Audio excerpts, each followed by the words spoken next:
جرايه يا عفاف، انت عامله وليمه تصبيره يا اختي؟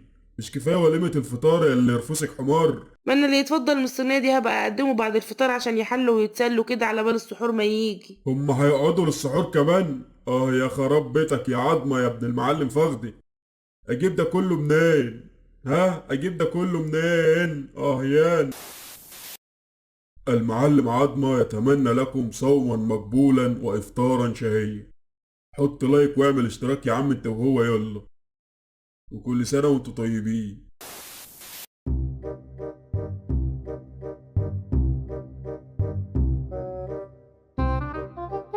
كل سنة وانت طيب يا معلم. وانت طيب يا مرسي. كل سنة وانت طيب يا سيد المعلمين، رمضان كريم. وانت طيب يا سيدي، الله اكبر. كل سنة ما وانت خلاص يا زفت، دي المرة الالف، انت عايز ايه؟ كلك نظر يا معلم. نظري ضعيف. روح يا شيخ، الاقي الخضرة في ايدك تبقى ناشفة، والطرية تبقى قفشة، والحلوة تبقى عفشة. هو انت بتدعي له ولا بتدعي عليا يا؟ بدعي لك يا معلم، ربنا يطول لنا في عمرك يا ملك لحمة الهوهو. اكتب يا غبي حد يسمعك. عيب عليك يا معلم، سرك في بير. ما تسيبك من امور الشحاتة دي وتدخل في الموضوع على طول. بصراحة كده يا معلم انا كنت عايز قول يا ابني ما تتكسفش، عايز فلوس؟ ايوه يا معلم، عايز فلوس. والله يا ابني وانا كمان عايز فلوس. يعني ايه يا معلم؟ يعني شوف حد يدينا احنا الاتنين. هو انا مش شغال عندك؟ هو عشان شغال عندي تورثني بالحياة؟ طيب يا معلم، اي حاجة عشان الشهر الكريم ده. اطلع بره قدام المحل واشحت ونقسم بالنص. اشحت؟ اشحت من الناس مش لاقية تاكل. خلاص روح اشحت في مدينتي. ما بقوش بيستخدموا كاش، كلها فيز. خلاص سهل، خد فيزا. ما تيجي يا معلم نغسل اموال، سمعت انها بتجيب فلوس كتير اوي. وهي فين الاموال اللي هنغسلها؟ ده مفيش اللضا. اه صحيح، ده العملية ناشفة زي المستشفى. شكلها كده ما فيهاش بياعة وقعدتك تجيب الفقر. انا هقوم اروح. يا لهوي يا عظمه. في ايه يا عفاف؟ يعني ينفع اللي انت فيه ده؟ ايه اللي انا فيه؟ عليا حكم والمحكمة طلباني وهتنطقي يا ولية جاتك رزية. فين الفطار كمان نص ساعه وانت لسه ما غيرتش هدومك؟ قوم يلا بسرعه غير علشان الفطار. ده على اساس ان هفطر في القصر الجمهوري، ولا انت متجوزة سفير مصر في البرتغال؟ مفطر زي مفطر، ياللي اتجوزتك في نهار اخبر. يا راجل، والناس اللي احنا عازمينهم عايزهم يشوفوك كده ويقولوا ان انت مش مستعبرهم ولا مهتم بشكلك قدامهم. هو احنا عازمين وفد الامم المتحدة؟ ما هم اهلي واهلك يا مغبولة في عقلك انت. الحق عليا، عايزاهم يشوفوك كده وانت مالو هدومك وعلى سنجة 10. بص يا عفاف، انا قدامي بالظبط 3 ثواني تنجر فيهم من هنا، وايه اللي عليا الطلاق بالتلاتة اجرك انا على الشباك اللي هناك ده، وبعدها احدفك منه زي ما بحدف الزبالة كل يوم الصبح. وغور يا وليه من هنا. استنى عندك يا وليه. في ايه يا راجل؟ انت مش قلتلي نجري؟ نقطة تفتيش. ليه، هو انا في لجنة ولا في المطار وهتجمرة؟ ايه ده؟ حشيش يا باشا. وحياة امك. شوفي انا صايم والصيام جايب اخره معايا، واي استظراف هفطر عليك. تفطر عليا ليه؟ شايفني بلحة؟ يعني هيكون ايه يعني يا عظمة؟ هي تصبيرة للناس اللي جايه العزومة. تصبيرة ايه؟ الناس دي صايمة، يعني مفيش اكل اللي على ودان المغرب. لا، ما انا ناوية بقى اخلي النظام في العزومة دي زي الحرم المكي كده. ايه هتعملي كعبة نلف حواليها قبل ما نفطر؟ ولا هتفطري الرجالة بالبشكير والنسوان بعبايات الاحرام؟ بقول لك ايه، من غير تريقة، انا ناوية كده ان شاء الله لما المغرب يأذن تكسروا صيامكم على الحاجات اللي في الصينية دي، بعدها تصلوا المغرب، بعدها بقى تاكلوا المحمر والمشمر اللي انا عاملاه. هو ده النظام في مكة عند الكعبة؟ ايوه والنعمة يا اخويا. فكرة مش بطالة برضه. شفت؟ حاجة كده نستشعر بيها اجواء الحرم وعمرة رمضان هناك.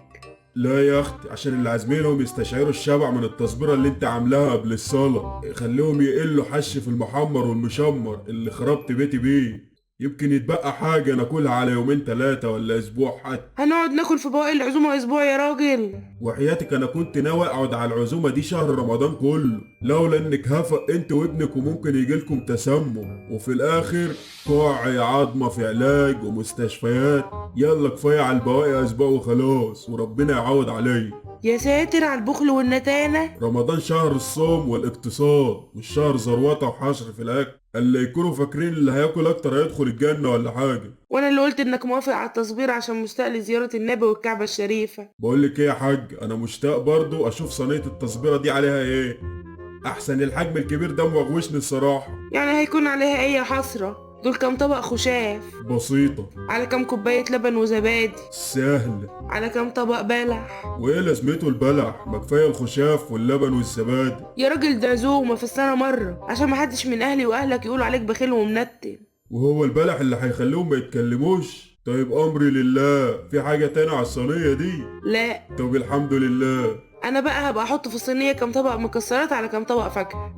ودول بقى مش عايزين يطروا على قلبهم بعصير بالمرة؟ ما أنا هبقى أعمل شفشق خروب على شفشق قمر الدين، وبالمرة شفشق تمر هندي. خشاف ولبن وزبادي ومكسرات وفاكهة وعصير. لا وبلح، لازم البلح عشان محدش يقول حاجة. جرايه عفاف، انت عاملة وليمة تصبيرة يا اختي؟ مش كفاية وليمة الفطار اللي يرفسك حمار؟ ما أنا اللي يتفضل من الصينية دي هبقى أقدمه بعد الفطار عشان يحلوا ويتسلوا كده على بال السحور ما يجي. هم هيقعدوا للسحور كمان؟ يا خراب بيتك يا عظمة يا ابن المعلم فخدي. اجيب ده كله منين؟ اجيب ده كله منين؟ ياني. يا أخويا ما تعملش كده، ده أنت معلم كبير قد الدنيا، عيب. عيب؟ ما عيب الا العيب يا اختي، ما عيب الا العيب. ان شاء الله ما حد اتعزم ولا حد طفع. انا هغطي ده كله ازاي؟ ده عايز كارد من صندوق النقد الدولي. والنبي ما تقلق يا أخويا ولا تحط في نفسك، تتدبر إن شاء الله. والمصاريف اللي خربت بيتي بيها.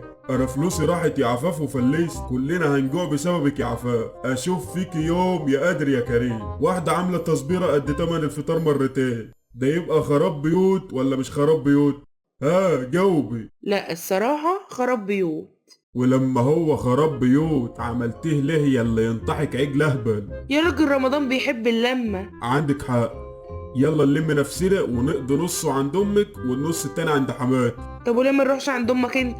يا عفاف امي ما بتبلعكيش. سهلة تبقى تشرب ورايا مية. حاضر، هبقى اقول لها. بقول لك يا عظمة، احنا نسينا نجيب قراصية. مين قراصية دي؟ ده حد قريبك ما عزمناهوش؟ قراصية يا راجل بتتحط على البلح. وهو البلح اشتكالك وقالك عايز قراصية؟ ما تعيشي عيشة اهلي. عيشة اهلي؟ تقدر انت على عيشة اهلي؟ ده جدي كان عمدة. انت عارفة جدك ده لما كان بيحب يستحمى كانوا بيعملوا ايه؟ كانوا بيسخنوا له الترع عشان يستحمى فيه. طبعا عشان عمدة ابن عمدة. عمدة الله يرحمه، كان بيركب الحمار ويبدي. ما بلاش، وان كنت نسيت اللي جرى هات الدفاتر تتقرا. طب روح شوف الاكل اللي على النار عشان انا شامم ريحة شياط. يا لهوي الفراخ. خد يلا ولا تعالى هنا. انت موقفه الواد كده ليه يا وليه؟ استنى انت يا عظمة هتبوظ الطابور. طابور ايه؟ هي صالة بيتنا ولا حوش مدرسة؟ يا راجل اسكت خليني اعرف اراجع مع الواد. تراجع ايه؟ لاخر السنة ولا نص السنة ولا امتحانات الشهر؟ اوف اراجع الطلبات يا معلم، ارتحت؟ ايه ده؟ انت مشغلة الواد طيار ديليفري بعد الظهر من ورايا؟ لا طبعا. يكون في علمك انا مش هتنازل عن نص الايراد. ايراد ايه يا اخويا؟ سلامة عقلك. ايراد الشغلانة دي اللي بيرزق منها الواد وانا نايم على وداني. يا بابا أمي بتتكلم عن تجهيز رمضان. وحتى لو رمضان هيتجوز نجهزه احنا ليه؟ رمضان ده مين اللي هيتجوز؟ انا عارف لك، انت مش بتقولي هجهز؟ يا عظمة هجهز لرمضان الشهر الفضيل، مش جهاز وزفة وفرح. وهو الشهر الفضيل ده يتجهز له ازاي يعني؟ اقول لك مثلا تحجزي مكان في الجامع اللي ورانا عشان التراويح، صح؟ ده على اساس اني هحجز في طيارة. يبقى هتحجزي المصحف ابو غلاف قطيفة عشان تقري فيه الورد. واحجزه ليه وهو بتاعي اصلا؟ وانا اقرا قرآن في ايه يا عفاف؟ وانت من امتى مسكت المصحف يا عظمة؟ قصدك ايه بقى؟ قصدي اني عمري ما شفتك ماسك مصحف. يا سلام يا اخت. ده لدرجة اني شكيت فيك. شكيتي فيا؟ ايوه، حسيت زي ما تكون خايف تمسك المصحف تتحرق. ليه؟ متجوزة ابليس؟ اسره، سيبني بقى اشوف شغلي مع الواد. انا بقى مش متعتع من هنا غير لما اعرف الشغل ده. خلاص اقعد واتفرج. تمام، افتحي التلفزيون. لا وانت الصادق اليوتيوب. طب خليكي بقى في الريلز وبلاش الفيديوهات الطويلة. اشمعنى؟ بتسحب نت والباقة قليلة. حلوة. ما تخلصوني بقى من كوميديا التسعينات دي. تسعينات ايه؟ هي مش كانت سبعينات؟ اسكت بقى يا عظمة عشان اعرف اكلم الواد. سكتنا. ها يا حمادة جبت الفانوس؟ ايوه يا ماما. فانوس ايه يا شحت؟ ده انت شنبك اتخن من شنبي. طب وايه علاقة ده بده بس يا بابا؟ جاكباو شوية شوية تنزل تلف بيه مع العيال في الشارع. يا عظمة انت فهمت ايه؟ ده فانوس كبير هنحطه في البلكونة. كبير قد ايه يعني؟ اهو طولك كده. يا خراب بيتك يا عظمة، ده يخش له في 1000 جنيه. ده غير بقى زينة رمضان. الله. ما تخافش مش كتير، ده هم اول عن اخر 5-6 حبال نور وتعاليق. حبال نور وتعاليق؟ حبال نور وتعاليق ليه؟ هي خطوبة ولا كاتب كتاب؟ ما تسيبنا نفرح يا راجل. ده انا لو هفرح بابني مش هحط كل ده. يا راجل عايز بلكونتنا تبقى اقل من بلكونات الجيران؟ ده كلام؟ لا، لازم نقلبها ملاهي في مولد عشان الجيران ما يقولوش حاجة. خليك معايا يا واد. جهزت العصاير؟ عملت خروب وعرق سوس وسوبيا ومانجا وبرتقال. ايه ده؟ وما عملتش تمر هندي وعناب؟ انت هتفتحي كوفي شوب من ورايا يا عفاف ولا ايه؟ كوفي شوب ده ايه؟ دول بس حبة عصاير عشان هنبقى من الصيام عطشانين. ده العصارة اللي على ناصية شارعنا ما عندهاش الكمية دي كلها. يا عضم عشان لو جالنا ضيوف. دول يا دوبك كام جرك. جيركن؟ امك بتنافس جهينة يا حماد. يا راجل ربنا ما يقطع لنا عادة. يا رب اشرب عليك قهوة سادة. بتقول حاجة يا حمادة؟ ولا فتحت بق يا ماما. لازم الحيطة اللي بتتكلم بقى. المهم اوعى تكون نسيت التفريزات.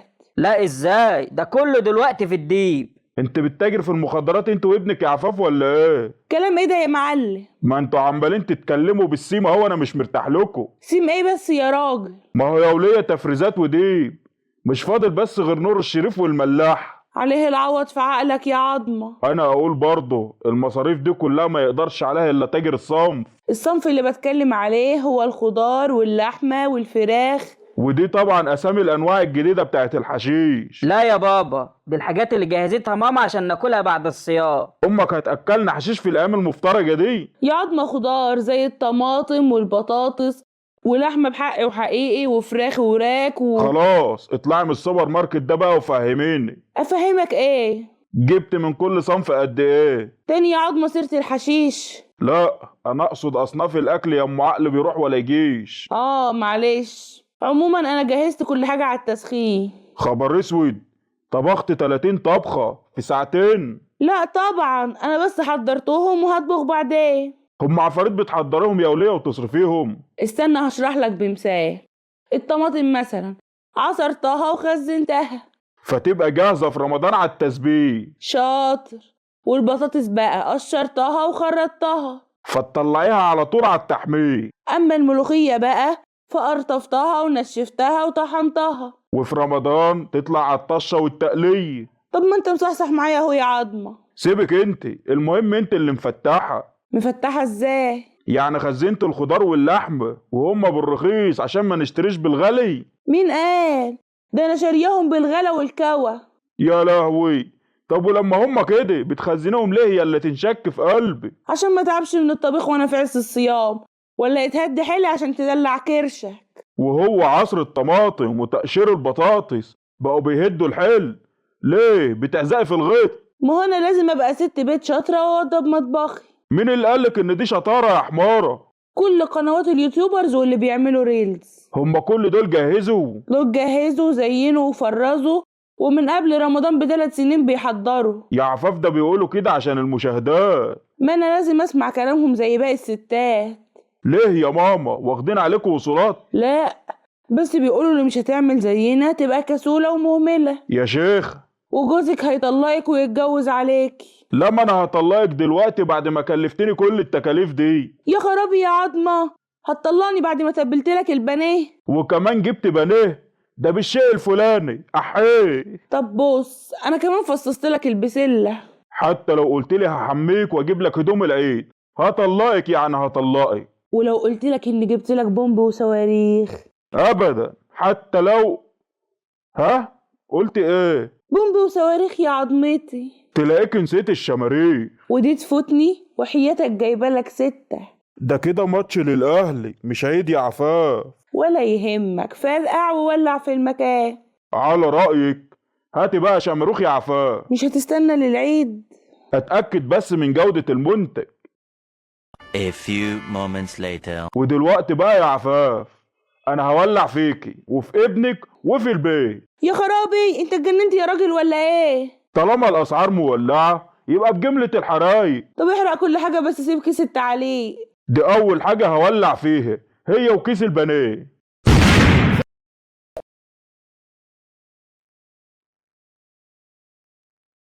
جرى ايه يا عفاف؟ كل ده لسه وما رصيتيش؟ ما رصيتش ازاي؟ انا مش لسه رصلك الصبح؟ يا وليه انا من الصبح صايم. رصيتيلي ايه؟ رصيت لك حبة شتايم من اللي قلبك يحبها. قصدك خناقة الصبح؟ ايوه، انت صمت وانا فطرت. لعل المنع خير.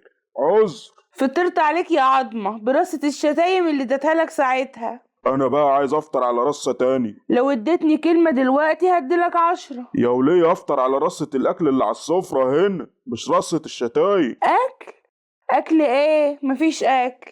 نعم يا اختي. ما طبختش يا عظمة، مالك؟ وحياة امك. لا، وعزومة امي. انت بتقولي يا ست انت؟ بقول امي عزماني عشان كده ما عملتش اكل. يعني انت هتاكلي عند امك وانا هاكل عند مين؟ طب ما انت عامل حسابك اهو. عامل حساب على ايه؟ انك تفطر عند مين؟ ما انت لسه قايل. يا وليه انا بسأل هفطر عند مين؟ مين سؤال؟ هي مش كانت سين سؤال؟ اسره. اعمل ايه انا دلوقتي؟ معرفش. ده ايه البرود اللي انت فيه ده؟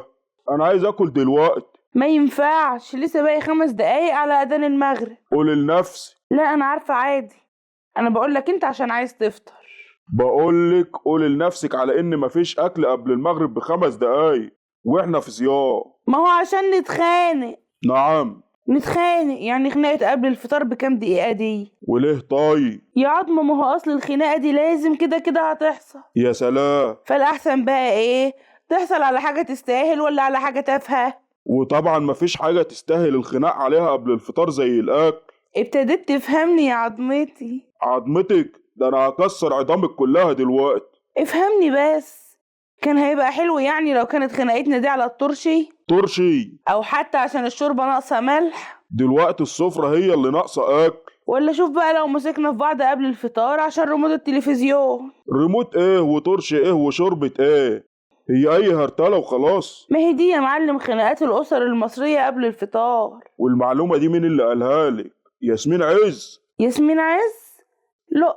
لا اما تلقك. امال عرفت منين يا سيادة الاخصائية الاجتماعية؟ صوت الجيران الملعلع قبل الفطار يكشف الحقيقة. اوبا، دخلنا على اخبار اليوم السابع. ولو حابب اقلب لك كمان على نشرة الجزيرة. لا، انا عايزك تقومي تعملي لي كام فطيرة. عقبال ما يخمر يكون جه السحور. طب اسلقوا لي حبة طيور. عقبال ما يستوي يكون جه الفطور. طب تمام، ما انا هفطر بيهم دلوقتي. فطور بكرة يا سي عظمة، سلامة عقلك. ولحد بكرة ما يجي اكل ايه يا اللي تنشكي؟ سيبك من الاكل يا سي عظمة، خلينا في الاهم. ايه هو الاهم من الاكل في رمضان وقت المغرب يا موكوس؟ الخناقة. الخناقة يا معلم. خناقة ايه يا عفاه؟ خناقة قبل الفطار، انت نسيت ولا ايه؟ وهو كان فين الفطار؟ فين الفطار ده اللي هنتخانق قبله يا هبلة؟ ما هو ده التميز يا معلم، ده الانفراد يا عظمة.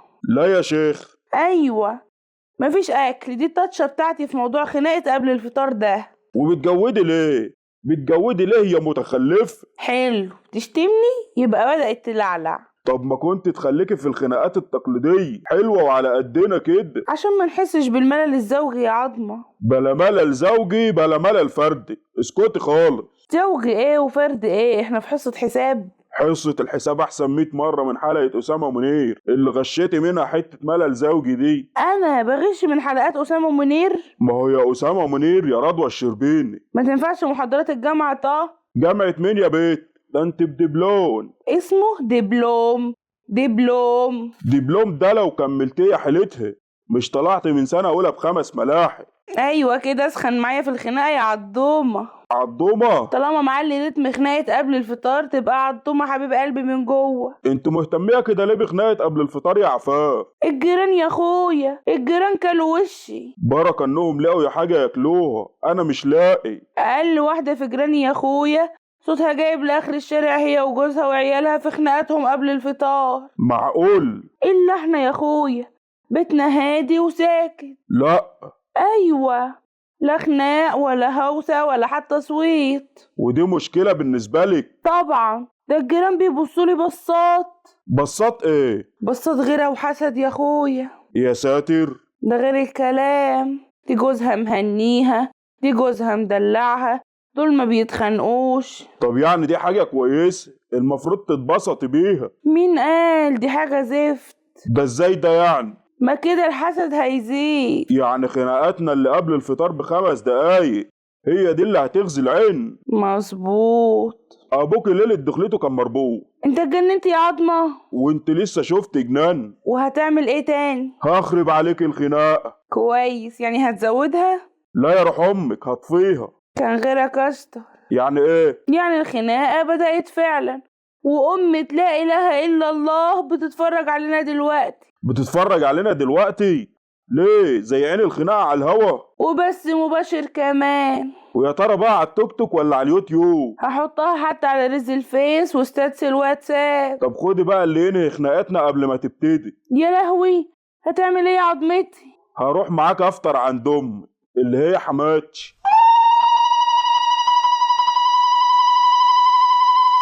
بتزغرطي طبعا عشان هفطر معاك. لا، عشان الخناقة هتاخد منحنى تاني. خير يا ملكة الدراما يا محمد سامي المسلسلات. أمي لا بتطيقك ولا عايزاك، حماتي ولا عايزة تشوف وشك ولا قفاك. بقى كده؟ ما هو لو غير كده كانت بدل ما تعزمني لوحدي تعزمني معاه. يا رب يجيلها سكتة قلبية، يعني هارت اتاك. بعد الشر. وتطفحي كل لقمة تاكليها هناك. ان شاء الله انت وامك واخواتك البنات. هي حصلت امي واخواتي البنات؟ عفاف يا بنت انصاف انت.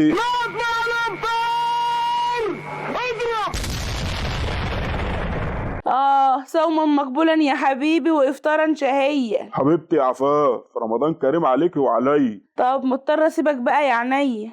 على فين يا خاتم في ايدي؟ اروح افطر بقى عند ماما. بالسلامة يا قلبي، تفرحي بكل لقمة هنية. معلش بقى لو ما عملتلكش اكل يا عظمتي. يا ستي دلوقتي اتصرف من هنا ولا من هنا، ما جاتش من يوم يعني. طب ما تيجي تفطر معايا، ده ماما هتفرح بيك قوي. لا برضه، افرض مش عاملة حساب. يا سلام يا عظمتي، هو انا حبيتك الا من فرط احساسك؟ المهم يلا روح لمامتك عشان تلحقي تفطري. باي باي يا عظمتي.